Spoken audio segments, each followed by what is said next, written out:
ఈ ఇల్లు నా దేహం, ఈ సంపద నా ప్రాణం.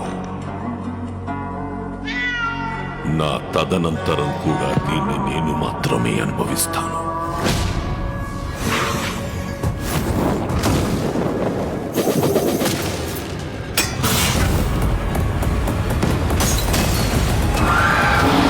హలో హలో, బండి కొంచెం మెల్లగా.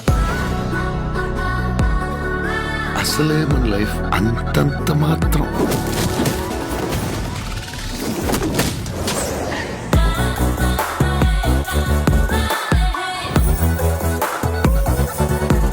చెప్పు, చేసిన పాపమేమి? నేరాలు పాపాలేంటండి, డిగ్నిఫైడ్గా లవ్ చేస్తేనే. చచ్చే వరకు చేయవద్దని వేయాల్సిన ముద్రలేసి